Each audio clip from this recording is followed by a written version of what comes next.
And even at my age now, I respect family men. I always say that there's nothing more I respect more than a man who's got a family and take care of his family. That's for me is the hardest job there is, the hardest task there is, because of how much pressure men that I know of are under. I can't talk for all men. Men who upkeep the home, where the financial stress is on their head, you know, where their missus might be giving them the runaround, where their kids are giving them stress. And I think that to me is the height and pinnacle of a man, is someone who can take care of their family. Obviously there are exceptions to the rule, and I think the older I get, I think peace, my time and peace is what I pay attention to more, and I just hope that a lot of the young boys who watch this pod can understand that, you know, this thing is not a sprint, and at this age now, you need to make all your mistakes before you get to my age.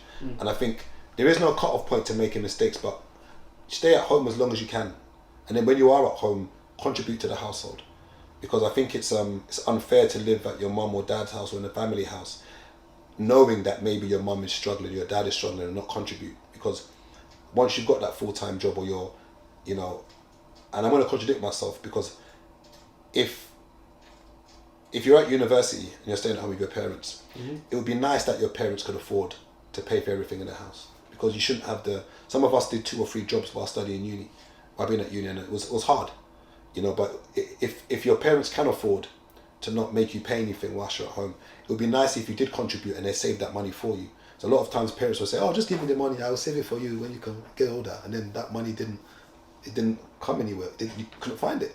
But it would be nice to contribute to the house. And I always say, I don't think contributing to the household should be a demand. It should be something which a child can do. You know, and a child could be any age up to 21, 22, 23, you're still your parents' child. But it's when it becomes a prerequisite where I struggle. You know, there are some parents who, you know, may demand £650, £700 a month, because they've literally gone on Rightmove and said, look, this room in this postcode is going for 700. I can get 700. You're a tenant now, you're not really... And this is the problem, is that changes. You can't make me... And if I'm going to be a tenant, don't give me a curfew. Yeah. So I always make a point of saying that I got kicked out when I was 21. My mum will say different. She'll say that you left because the rules were too much. You gave me a curfew, and I'm paying, like, if I'm paying rent, I don't really want to, can't really give me a curfew. But the reality of it is that I wanted to spread cheeks, you know. And remember, I wasn't allowed to have women in the house, and I couldn't stay out late. I'm like, this is a bit much. And in hindsight, I say I probably needed some strict rules, but I wasn't a bad child. How old were you this time? 2021. Okay, so at what point does so I would say you're a young adult at that point. Yeah. So at what point do you kind of make that transition as a man, where you are a man, where you're just an adult, where you're I don't want to say fully accountable, but if you get where I'm coming from, where you're just like you're your own person. I would say. Is it when you move out? Is it when you hit a certain age? Is it when you make a certain amount of money? I would say that.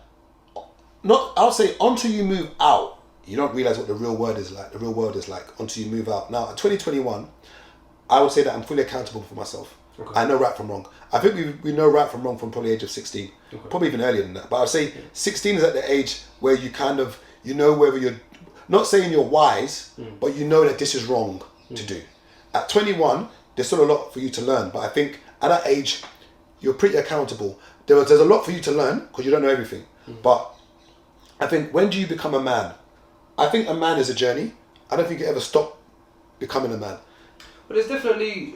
I would look at you and say you're a man. Do you know what I mean? Like you're... Why? Obviously, I'm an adult. We say the arbitrary age of 18. I'm an adult. I'm a man now. Yeah, of course, legally, but not everyone at the age of 18 is the same. I tell you funny, I'm still a child, you know. In some ways. I'm not saying my mum's child. I'm still a child inside. Yeah. I just have to be more disciplined and not do childish things. But I'm a child. Okay. And I think everyone is I think we suppress what we really want to do sometimes. Yeah. You know, like, you know, you might go to a party or a club and want to actually dance, but you remember you're 40, bro. But you want to dance. So there's a lot of things we want to do, but we have to check ourselves because of our age. I don't think we mature, but I don't think we ever grow up. Like I'm still a kid, and I'm always going to be a kid.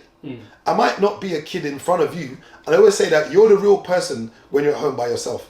I'm a nerd at home. Okay. Like, I'll be playing music, come out the shower, dance like a prick. Yeah. I was like, I won't do it in front of my friends. Yeah. I might do little stupid dances when I'm at home. Like I do stupid stuff at home. Yeah. Because I'm still like, I don't think we ever grow up. We just get bills. We realise we've got to be more serious. Like we just got more responsibilities. I don't think we grow up. We just have more responsibilities. Like you grow up and you finally get at your mum's or your dad's house and you're like, rah, I better turn these lights off. Like, you know, something falls out the fridge, you kick it under the fridge, you're like, oh shit, no one's gonna clear this up. You remember that, you gotta take it out.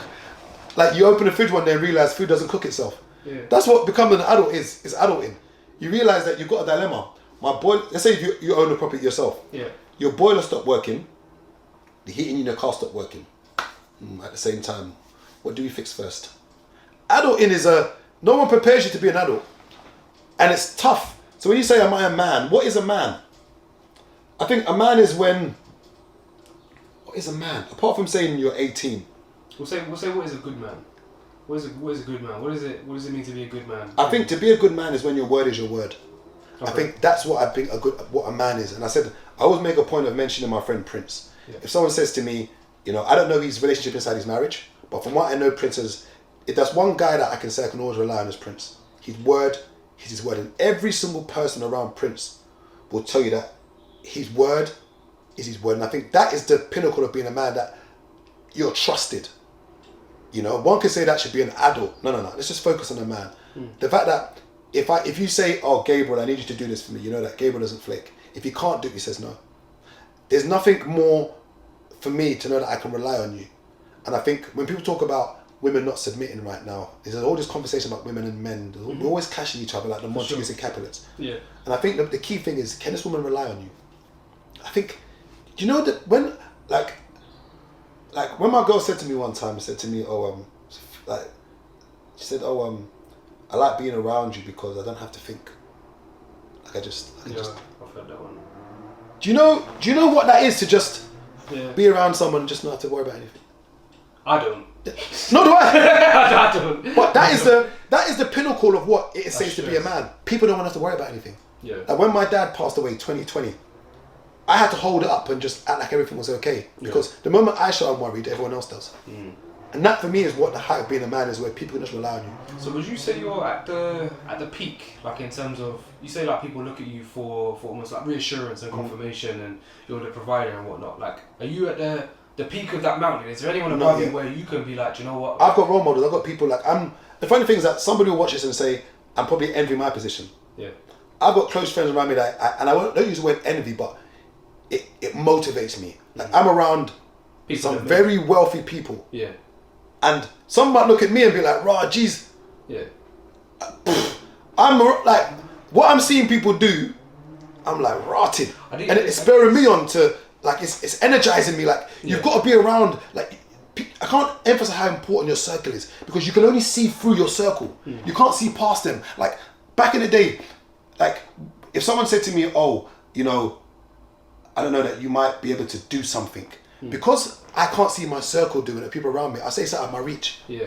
Now there's people around me doing mad things. When I'm hearing the numbers, I'm like, you're just where I'm from. You're a Nigerian boy. Are these people visible though? Like to the outside person? Yes. Okay.